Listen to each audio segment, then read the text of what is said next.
आज से 100 साल पहले गंगानगर में विकास की कहानी लिखी गई। अकाल से निपटने के लिए गंग नहर का निर्माण कराया गया था। गंग नहर के पानी से इस रेगिस्तान इलाके की तस्वीर बदली और हरियाली से भर गई।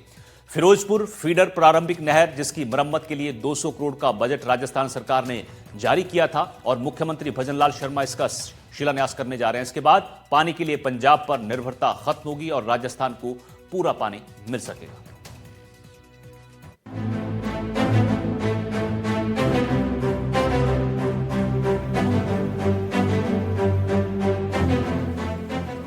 ये जो तस्वीरें आप देख रहे हैं, ये उसी जगह की तस्वीर है जहां आज से 100 साल पहले गंगा नहर के विकास की इबारत लिखी गई थी। ये वही जगह है जहां से गंग नहर के निर्माण की शुरुआत हुई थी। गंग नहर के आने के बाद गंगानगर की ये हरी भरी तस्वीरें प्रमाण है हरियाली का, विकास का। गंग नहर के पानी से इस रेगिस्तानी इलाके की तस्वीर बदली और उजाड़ और बंजर इलाके से हरे भरे वातावरण में बदल गया गंगानगर। इसका श्रेय जाता है महाराजा गंगा सिंह जी को, जिनके प्रयासों से गंग नहर का निर्माण किया गया। गंग नहर के निर्माण को 100 साल पूरे हो गए हैं। राजस्थान में कई बार अकाल पड़ा है। ऐसा ही एक अकाल पड़ा था विक्रम संवत 1556 यानी कि 1899 से 1900 के बीच, जिसे छप्पनिया अकाल भी कहा जाता है। इस अकाल में भारी जानमाल की हानि हुई थी। लाखों की संख्या में इंसान और पशु मरे और फसलें बर्बाद हो गयी।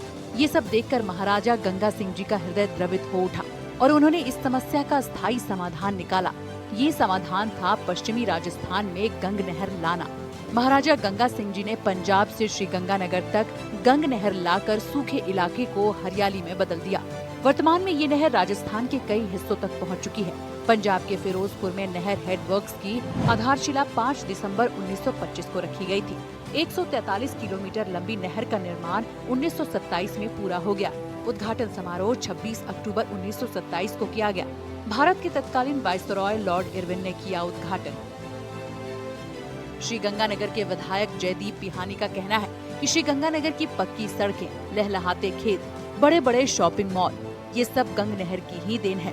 उन्होंने कहा कि फिरोजपुर फीडर प्रारंभिक नहर है, जिसकी मरम्मत के लिए 200 करोड़ का बजट राजस्थान सरकार ने जारी कर दिया है और मुख्यमंत्री भजनलाल शर्मा इसका शिलान्यास करने जा रहे हैं। उन्होंने कहा कि इसके बाद पंजाब की हठधर्मिता बंद हो जाएगी और राजस्थान को उसके हिस्से का पूरा पानी मिल सकेगा।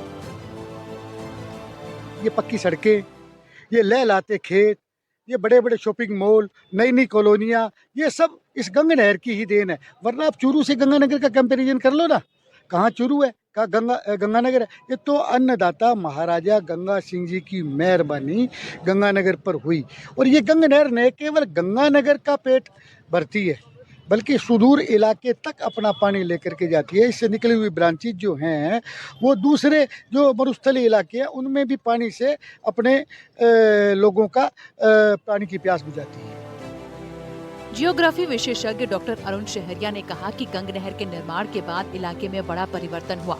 उन्होंने कहा कि सबसे पहले तो काली और पीली आंधियां आनी बंद हो गई। उसके बाद मिट्टी उपजाऊ हुई और फसलों का भरपूर उत्पादन शुरू हुआ। उन्होंने कहा कि अंधाधुंध विकास से गंगानगर आर्थिक विकास की तरफ अग्रसर हो गया है और आज गंगानगर बड़े बड़े शहरों की बराबरी कर रहा है। तो गंगानगर का सारा विकास गंग नहर के ऊपर टिका हुआ है।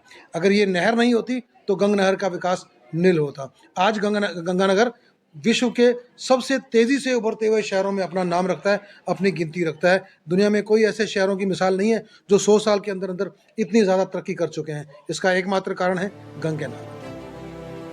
एग्रीकल्चरिस्ट डॉक्टर गौरव गुप्ता का कहना है कि उनके दादाजी ने महाराजा गंगा सिंह जी से 2 गांव में जमीन ली थी और गंग नहर का ही परिणाम है कि गंगानगर को अन्न का कटोरा कहा जाने लगा है।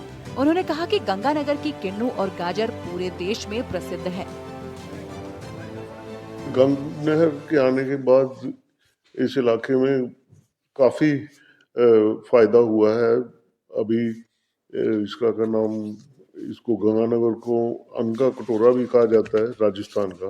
वो इसकी यही वजह है क्योंकि पानी की अवेलेबिलिटी थी और सिट्रस का काफ़ी यहाँ पे अच्छा है, ऑर्चर्ड्स वगैरह। हम खुद, मेरे ग्रैंडफादर ने 1927 में 2 गांव में ज़मीन ली थी महाराजा गंगा सिंह जी से। तो उनकी बदौलत हम भी आज इसीलिए फ्लरिश कर रहे हैं क्योंकि गंग नहर आ गई थी 1920s में यहाँ पर।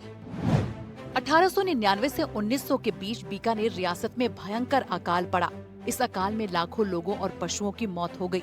पेड़ों की छाल खाकर लोग जीवन यापन कर रहे थे। महाराजा गंगा सिंह ने अकाल से निपटने के लिए सुनियोजित योजना बनाई। सतलुज नदी से पानी बीकानेर तक लाने के लिए गंग नहर का निर्माण करवाया। इसके अलावा उन्होंने रियासत के सूखे क्षेत्रों को विकसित करने के लिए किसानों को खेती करने के लिए मुफ्त में जमीन भी दी। गंग नहर से गंगानगर हरे भरे इलाके में बदल गया। गंग नहर से इलाके में काली पीली आंधियां बंद हो गई। इलाके की मिट्टी उपजाऊ हो गई। इसके अलावा उन्होंने रियासत के सूखे क्षेत्रों को विकसित करने के लिए किसानों को खेती करने के लिए मुफ्त में जमीन भी दी। और अब फिरोजपुर फीडर के पुनर्निर्माण के तहत मुख्यमंत्री शिलान्यास करने वाले हैं, जिसमें आरडी 0 से लेकर 168.23 तक सीसी लाइनिंग रहेगी। 2 हेड रेगुलेटर का पुनर्निर्माण किया जाएगा। 1 हेड रेगुलेटर का नव निर्माण कराया जाएगा। 1 क्रॉस रेगुलेटर का पुनर्निर्माण होगा।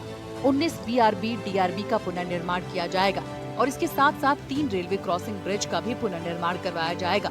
गंग नहर के 3.14 लाख हेक्टेयर क्षेत्र के किसान लाभान्वित होंगे और फसलों का उत्पादन भी बढ़ेगा।